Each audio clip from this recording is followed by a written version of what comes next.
आज मैं आपकी लाइफ के ऊपर भविष्यवाणी करता हूं, आपके बच्चे कभी भीख ना मांगेंगे, बल्कि ऊपर और ऊपर और ऊपर और ऊपर जाए। भीख मांगने का मतलब सिर्फ वही नहीं होता जो रोड्स के ऊपर लोग मांगते हैं, उसका बहुत सारे मतलब होते हैं। कुछ लोग अपने काम वाली जगहों के ऊपर भीख मांगते हैं क्योंकि वो काबिल नहीं होते। आपके बच्चे काबिल ही नहीं, महाकाबिल होंगे। नालायकियत उनकी जिंदगियों से मैं यीशु के नाम से काटता हूं और निकालता हूं। फेलियर की स्पिरिट में आपके बच्चों से यीशु मसीह के नाम से दूर करता हूं, दूर करता हूं यीशु मसीह के नाम में, दूर करता हूं। दूर दूर हो जाए फेलियर स्पिरिट यीशु मसीह के नाम में। आज मैं प्रार्थना करता हूं, आप जो कुछ भी स्टार्ट करेंगे परमेश्वर उसे सफल करेगा। आज मैं आपकी लाइफ के ऊपर बरकत को रिलीज करता हूं कि आप शुरू करेंगे और आप सफल होंगे। ओ खरीदा भला अपने लोकां दे। आज ब्रांचेस हो यहां हो, आज आप डिलीवरेंस को लेके जा रहे हो।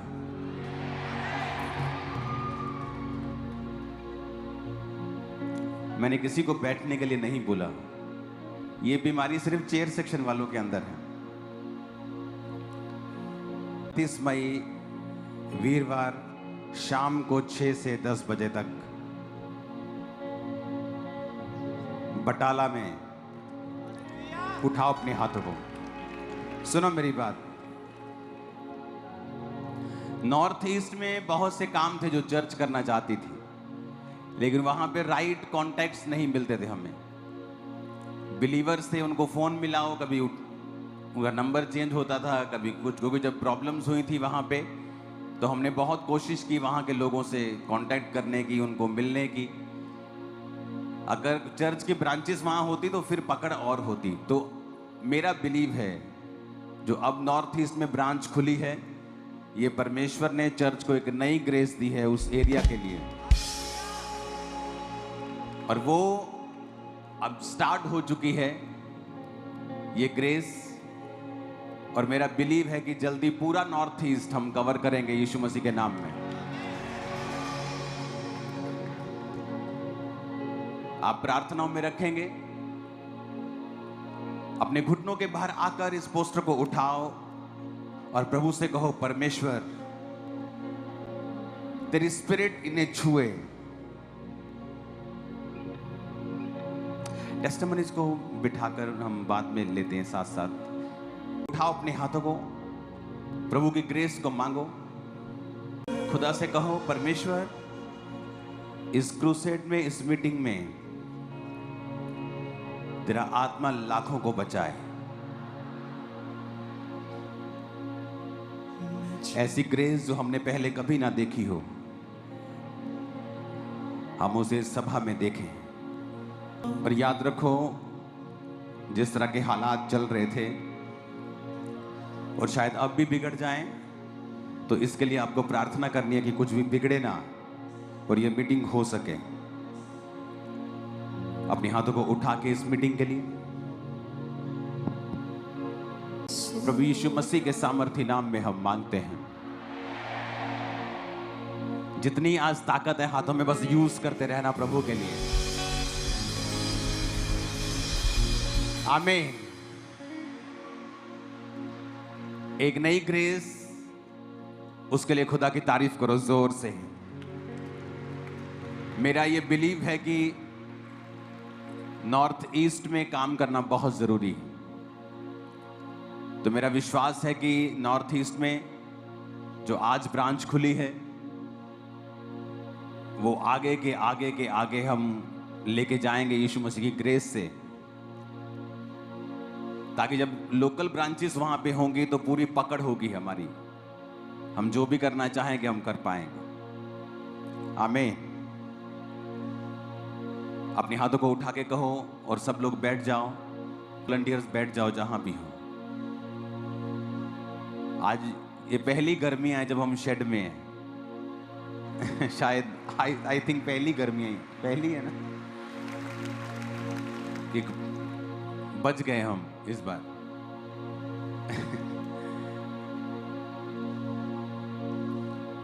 अपने हाथों को उठा के कहो, जो कुछ आज मैं सुनूंगा मैं फलों को लेके आऊंगा, और मैं चाहता हूं प्रभु मुझसे बात करे।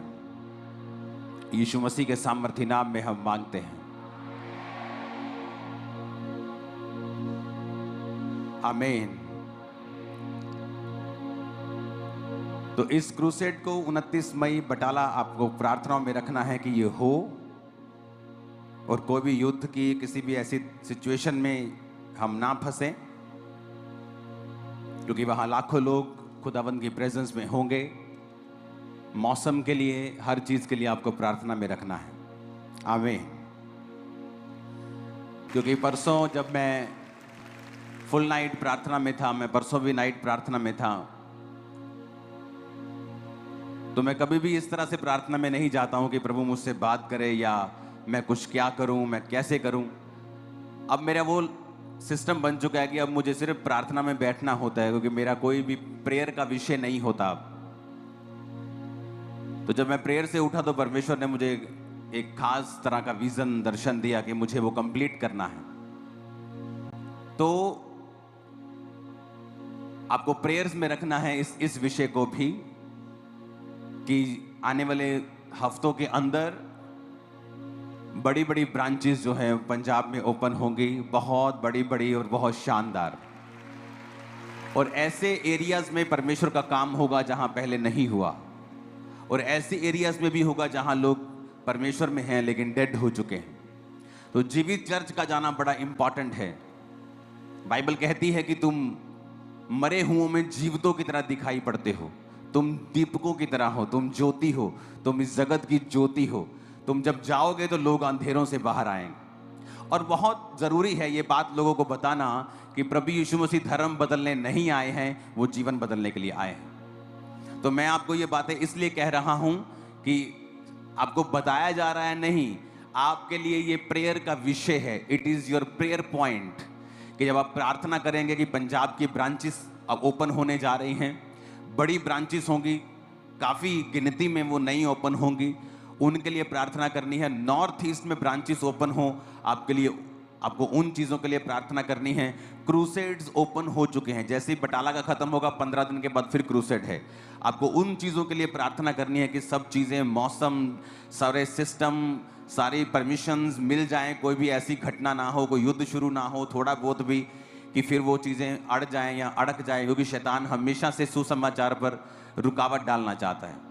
तो ये आपके लिए प्रेयर पॉइंट है। और जब आप इस प्रेयर पॉइंट से प्रार्थना करेंगे, मैं आपको डेफिनेटली कहता हूं परमेश्वर आपको ब्लेस करेंगे। क्योंकि जब आपका शरीर परमेश्वर की महिमा के लिए इस्तेमाल होगा, आप अपने जीवन को, अपने मुंह को, अपनी एनर्जी को परमेश्वर के राज्य को बनाने के लिए इस्तेमाल करेंगे। जो वचन कहता है कि परमेश्वर ने कहा मैं तुम्हें प्रार्थना करनी सिखाता हूं, इस तरह प्रार्थना करो, हे हमारे बाप तू जो आसमान में, तेरा नाम पाक माना जाए और तेरा राज्य आए। यानी वर्शिप से शुरू करो और उसके बाद तेरा राज्य आए, यानी परमेश्वर की इच्छा है कि उसका आत्मिक राज्य आए। वो राज्य नहीं जो शारीरिक लोग समझते हैं, जो पॉलिटिकली लोग समझते हैं कि इनको अपने एमएलएस बनाने हैं। अगर चर्च को एमएलएस बनाने हो, क्रिश्चियंस को एमएलएस बनाने हो, तो आज पंजाब की 20% पॉपुलेशन अगर क्रिश्चियन है तो क्या 20% एमएलए बनाए जाएं? लेकिन यीशु मसीह का राज्य वैसा नहीं है। उसका राज्य आत्मिक है, लोगों को पापों से बाहर निकालना, उनको सच्चाई पे लेके आना, उनको वचन के साथ जोड़ना। तो ये आपके लिए प्रेयर पॉइंट होगा कि आप लोग इन विषयों के लिए प्रार्थना करेंगे, आमीन। और जैसे ही आप इन विषयों के लिए प्रार्थना करेंगे, आप भी ब्लेस होंगे। अपने पड़ोसी को बोल, तू भी ब्लेस होगा जब तू इन विषयों के लिए प्रार्थना करेगा। हालेलुया।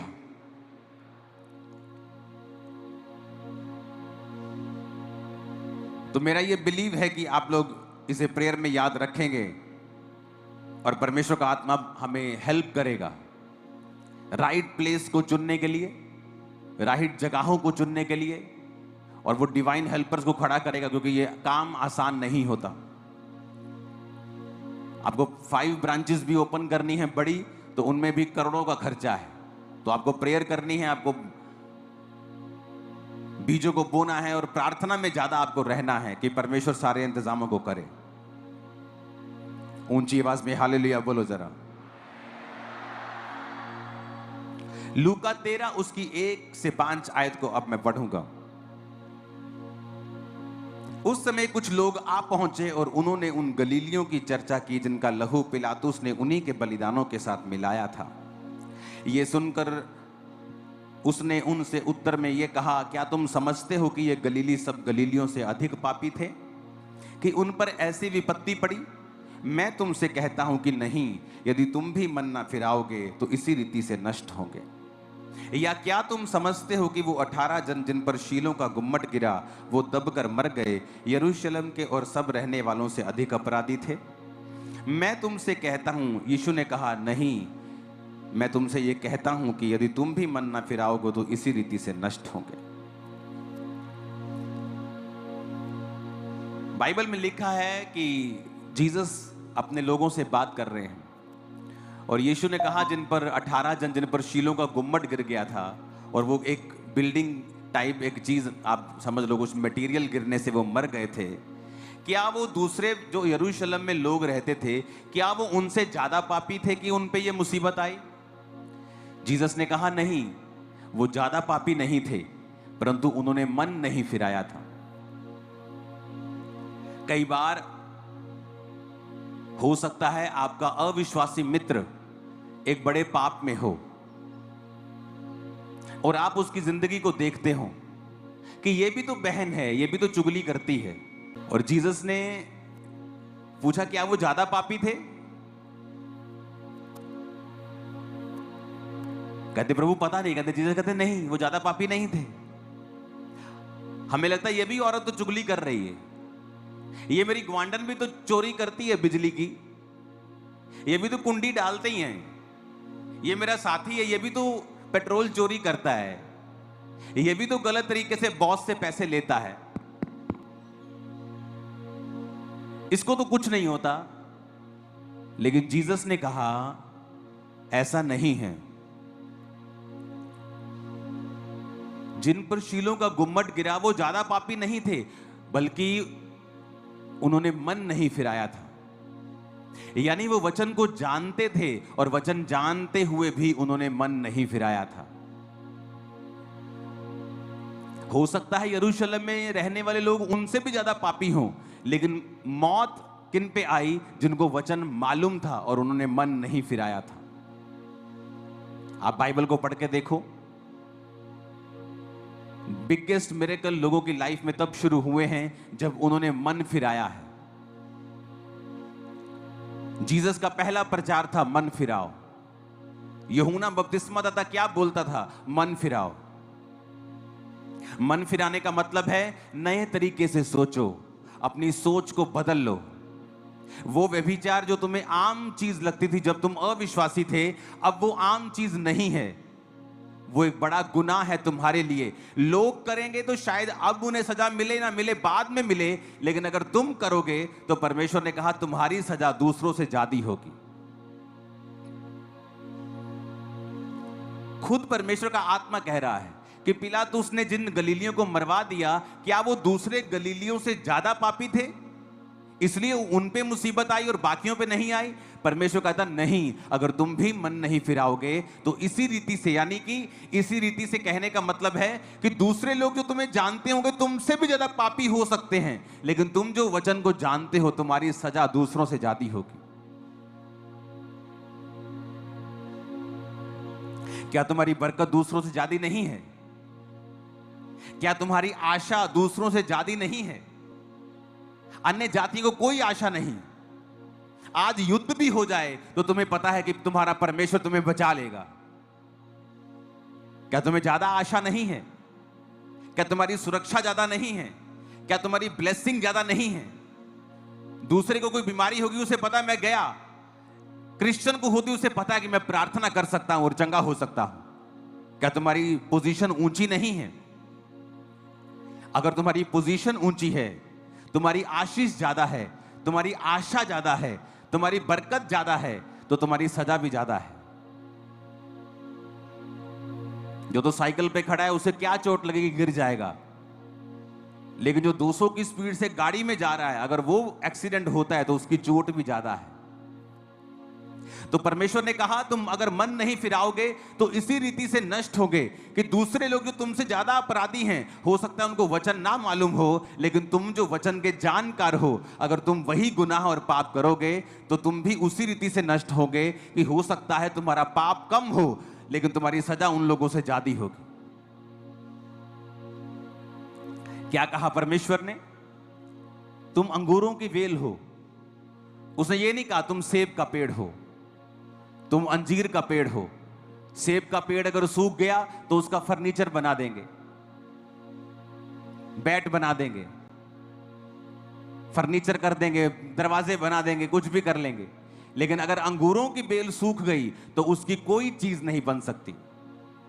वो सिर्फ सूखेगी तो बालन के काम आएगी, जलाने के काम आएगी, और उसके बाद राख बन जाएगी और राख को फेंक दिया जाएगा और लोगों के पैरों के नीचे वो आएगी। तो परमेश्वर ने तुम्हें कहा कि तुम अंगूरों की बेल हो।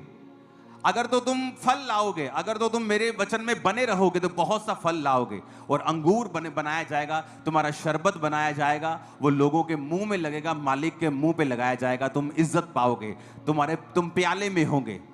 लेकिन अगर उल्टा, अगर तुम सूख जाओगे तो तुम्हारा कुछ भी नहीं बनेगा, तुम सीधा जलाने के काम आओगे। या तो टॉप पे रहोगे या बिल्कुल बॉटम पे रहोगे, या स्वर्ग में रहोगे या नरक में रहोगे, या हाईएस्ट रहोगे या लोएस्ट रहोगे, या शैतान के रहोगे या परमेश्वर के रहोगे। बीच का कोई स्थान क्रिश्चियन लोगों के लिए नहीं है। या तो खुदा के हो पूरे या शैतान के हो पूरे। अब तुम फैसला कर लो तुम किसके होना चाहते हो। खुदा के होना चाहते हो, बीच का कोई स्थान नहीं है क्रिश्चियन लोगों के लिए। परमेश्वर ने कहा तुम पृथ्वी का नमक हो। उसने ये नहीं कहा तुम पृथ्वी का दूध हो। अगर दूध खराब हो गया तो पनीर बना लेंगे। परमेश्वर कहता तुम पृथ्वी का नमक हो। अगर नमक खराब हो जाए तो फिर वो किसी वस्तु से नमकीन नहीं किया जा सकता, इसलिए कि फिर वो नमक को उठाकर फेंक दिया जाता है और वह मनुष्यों के पांव के नीचे रौंदा जाता है। उसने ये नहीं कहा तुम पृथ्वी के दूध हो।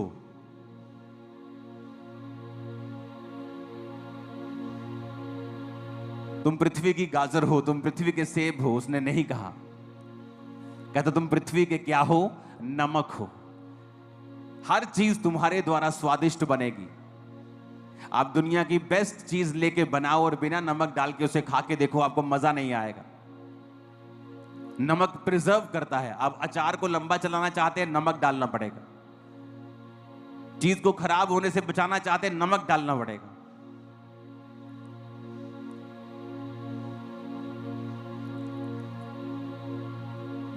तो परमेश्वर ने कहा तुम पृथ्वी के नमक हो। या तो तुम सीधा बेस्ट काम करोगे कि स्वाद लेके आओगे, या फिर सीधा जमीन पे गिरा दिए जाओगे। इसलिए आप देखोगे जो क्रिश्चियंस लोग हैं और प्रभु के वचन पे नहीं चलते, अगर आप उनके घरों में जाकर देखेंगे उनकी हालत अविश्वासियों से बदतर होती है। क्या वो सवाल नहीं करना चाहिए उनको कि प्रभु तेरे वचन में लिखा कि तूने कहा तू हमें सिर बनाएगा, पूंछ नहीं। तू हमें अन्य जातियों से श्रेष्ठ करेगा, यही तो तेरी बुलाहट है। क्या कहा परमेश्वर ने इस्राएलियों को कि मैं तुझे इसलिए चुनता हूं कि तू साइज में, गिनती में थोड़े थे, अब मैं तुम्हें चुनकर तुम्हारे आसपास की जातियों से तुम्हें श्रेष्ठ करूंगा, ताकि मेरे नाम की महिमा हो कि ये जाति इसलिए श्रेष्ठ है क्योंकि इनका परमेश्वर यहोवा है, इनका परमेश्वर यीशु मसीह है। लेकिन प्रभु ने कहा कि तुम पृथ्वी के नमक हो, लेकिन अगर नमक का स्वाद बिगड़ गया तो वो पैरों के नीचे रौंदा जाएगा, उसको नमकीन नहीं बनाया जा सकता। अगर नमक में रेत मिल गई, अगर नमक में मिट्टी मिल गई, खराब हो गया, उसको अलग अलग नहीं किया जा सकता, वो साफ नहीं किया जा सकता, वो काम में नहीं लाया जा सकता, फिर वो सिर्फ जमीन पर फेंक दिया जाएगा और मनुष्य को पांव के नीचे वो आएगा। दो तरह के क्रिश्चियंस हैं, एक जो परमेश्वर को मानते हैं और परमेश्वर ने ऊंचा करता जा रहा है, ब्लेस करता जा रहा है, आगे बढ़ाता जा रहा है, और दूसरे जो परमेश्वर के वचन से हट के उल्टे काम करते हैं, फिर परमेश्वर उन्हें डाउन करता है। इसलिए आप कई क्रिश्चियन घरों में अगर आप चले जाएंगे, उनकी जो हालत है वो अविश्वासी लोगों से भी बुरी है। क्यों?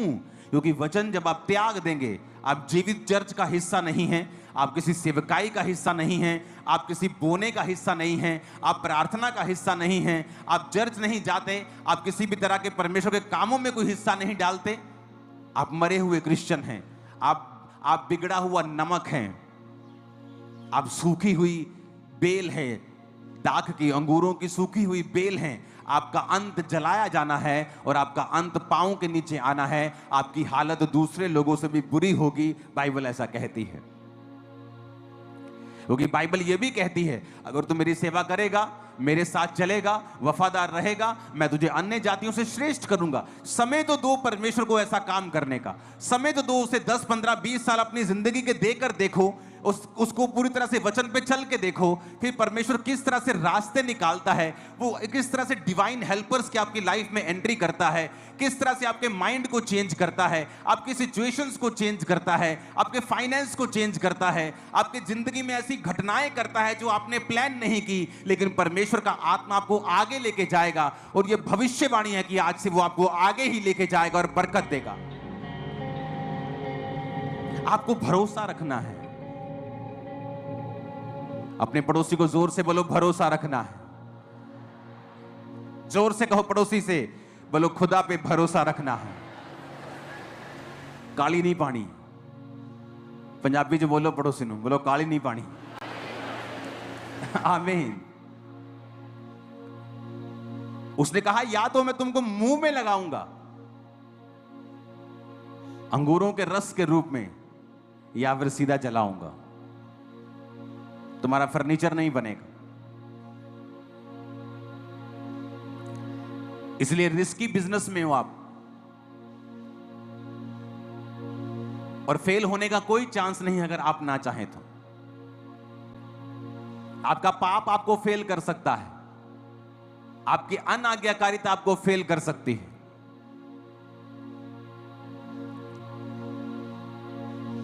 हालेलुया। ऊंची आवाज में कहो हालेलुया।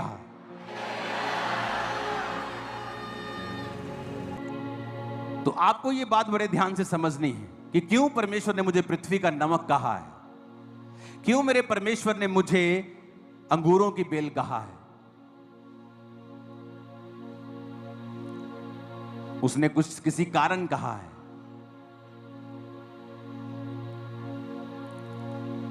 और यही वो कारण है जो मैंने आपको बताया है कि प्रभु ने कहा, ऐसा मत समझो कि जो दूसरे पापी हैं और तुम भी वही पाप करोगे और तुम्हें सजा नहीं मिलेगी। दाऊद और शाऊल में एक अंतर था। शाऊल ने पाप किया, दाऊद ने भी पाप किया, पर शाऊल ने क्या किया? उसको कोई मतलब नहीं था कि परमेश्वर नाराज है। जब शमूएल ने कहा, शाऊल प्रभु तेरा राज्य तुझसे छीन कर किसी और को दे देगा क्योंकि तूने गुनाह किया है, उसने नहीं कहा प्रभु मुझे माफ करे। कहा मेरे साथ नीचे पहाड़ पे चल, पहाड़ से नीचे मेरे साथ उतरना। ऐसा ना हो कि तू मेरे साथ ना हो और लोग जो हैं वो सोचे कि शमूएल इससे अलग हो गया। उसे लोगों की चिंता थी, परमेश्वर की चिंता नहीं थी।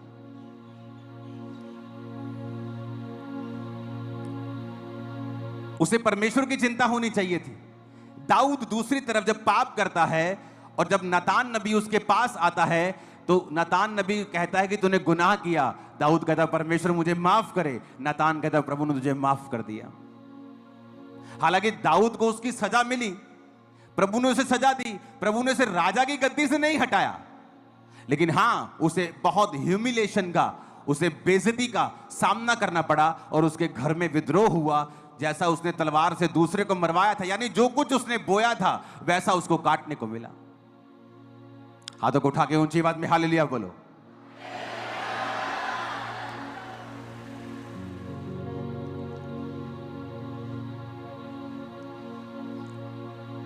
और यही फर्क था शाऊल में और दाऊद में।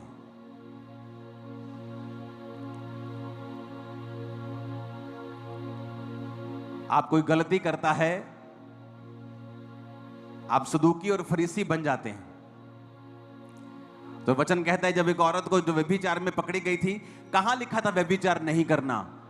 पुराने नियम में, यानी वो खुदा का वचन था। खुदा के वचन के आश्रय से लोग आपको मारना चाहते हैं आज।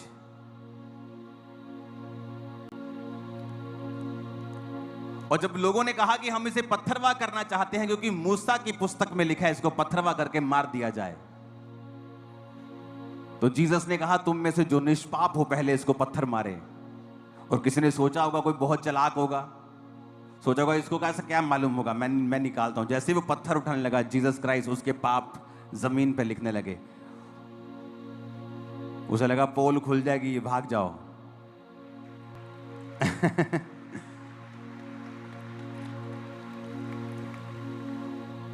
बहुत बार लोग आपको बोलते हैं कि फलाने बंदे ने पाप किया जी, आपने उसको क्या पनिशमेंट दी? दो तरह के पाप होते हैं। एक है कि चर्च में कोई व्यक्ति है जिसने पाप किया, आपने उसको बुलाया और कहा तू व्यभिचार कर रहा है, इसलिए तू इस पोजीशन पे बना नहीं रह सकता। वो कहता है हाँ मैं उस लड़की को नहीं छोड़ सकता, ठीक है, तुझे सस्पेंड किया जाता है। क्योंकि लोग बड़े मैसेज करते हैं, उसने ऐसा कर दिया, उसने ऐसा कर दिया। बुलाया मैंने लोगों को, मैंने कहा तुमने ये गुनाह किया है, ये पाप है, चाहे व्यभिचार हो, चाहे किसी और के आगे झुकना हो, ये गुनाह है, तुमने किया है।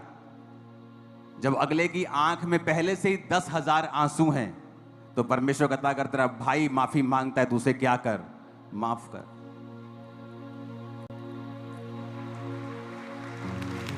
तो उनको सजा दी जाए जो ढीठ हैं, जो अपने गुनाहों की तौबा नहीं चाहते। मैंने तो आज तक नहीं देखा कि किसी की आंखों में पश्चाताप के आंसू हों और परमेश्वर ने उसे सजा दी हो। लेकिन जो सदूकी और फरीसी हैं वो सजा देना चाहते हैं, कहते प्रभु इसको मार दिया जाए क्योंकि इसने पाप किया। तेरे पिता के वचन में लिखा है कि मूसा की पुस्तक में इसको मार दिया जाए। आज दुनिया में मसीह का काम करने वाले लोग बहुत कम हैं जो जेन्युइनली परमेश्वर का काम करते हैं, बहुत कम हैं। फेसबुक विद्वान आपको बहुत मिलेंगे जो सारा दिन कुछ नहीं करते, सिर्फ फेसबुक पे लिखते हैं और क्रिश्चियनिटी के लिए एक डक्का नहीं हिलाते, काम एक सोटी तक नहीं पकड़ते, डरते हैं हर चीज से, धरती पे कोई रूह नहीं बचाते, कोई काम नहीं करते। कहते ना वही गिरेगा जो घोड़ों पे दौड़ता है, जो घुटनों के बल है वो क्या गिरेगा। तो जब आप काम करेंगे आप गलती करेंगे, जब आप गलती करेंगे अगर आप माफी मांगेंगे परमेश्वर आपको माफ भी करेगा, क्योंकि परमेश्वर उनको सजा नहीं देता जिसकी आंखों में 10,000 पश्चाताप के आंसू हों और जो ये कह रहा हो कि मेरी लाइफ की ये लास्ट गलती है, नेक्स्ट टाइम ऐसा कभी नहीं होगा।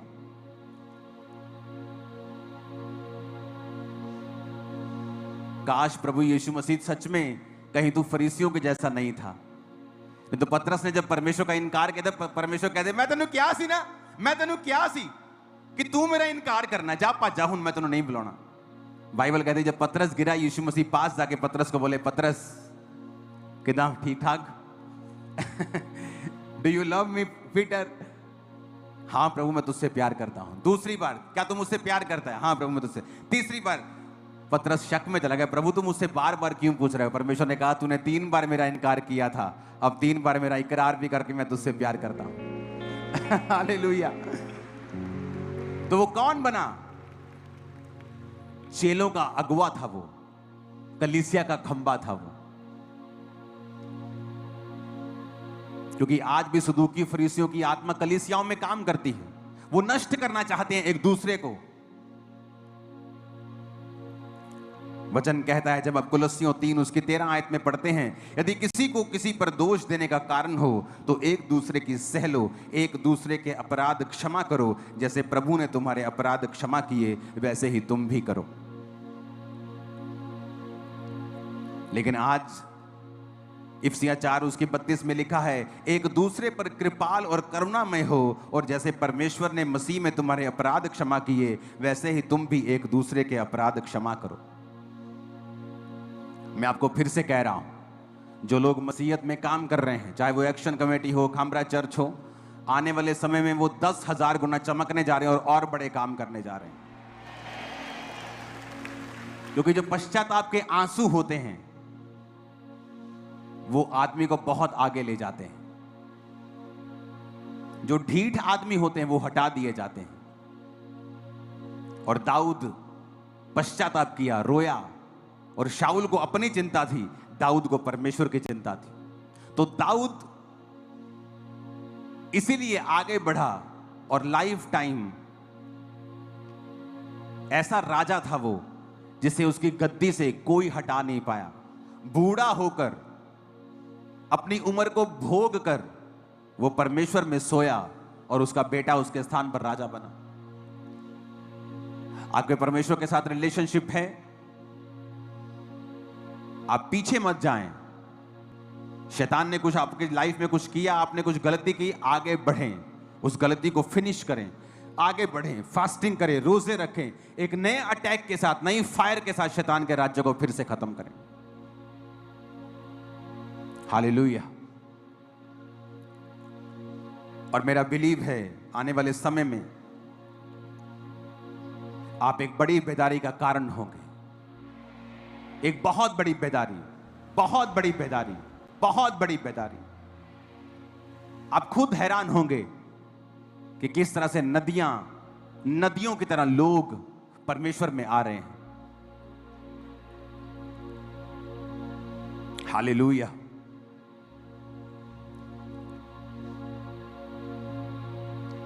तो अपने पड़ोसी से कहें, माफ कर, क्योंकि तू भी जीसस से माफ किया गया है। अगर जीसस तेरे भी गुनाहों को माफ ना करते तो तू यहां ना होता। जीसस के जैसा हृदय रख और माफ कर। आमीन बोलो ऊंचा, जितना कि शैतान के कानों में खड़क जाए। Hallelujah, hallelujah.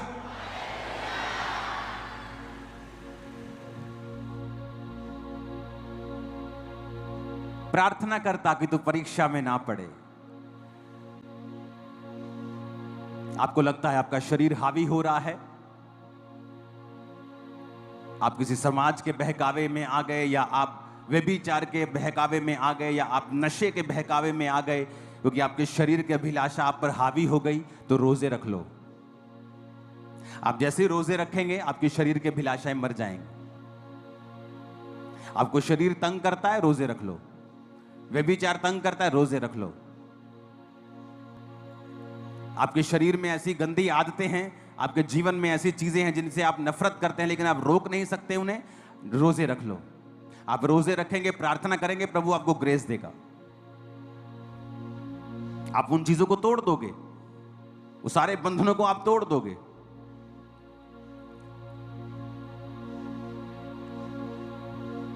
हालेलुया।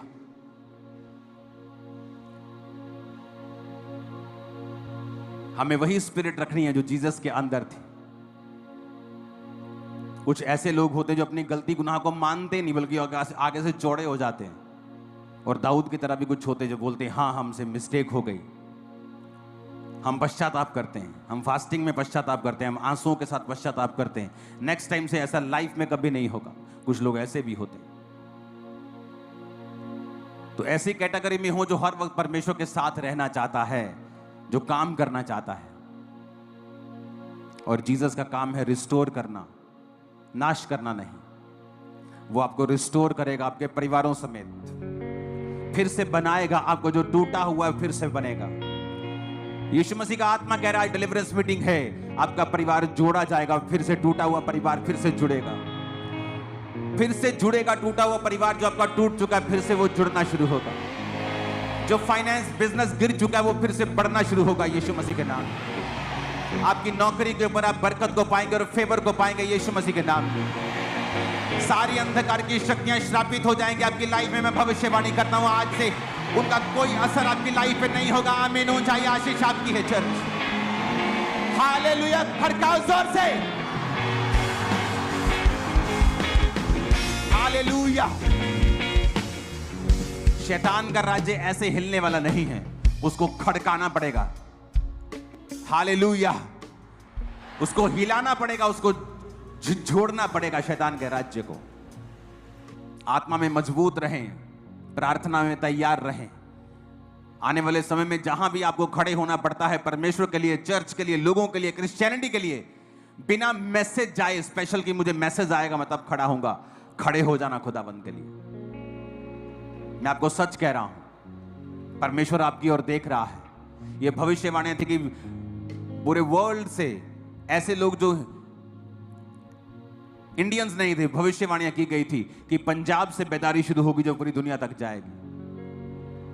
वो लोग शायद पंजाब में आए भी ना हो जिन्होंने पंजाब के लिए भविष्यवाणी की थी।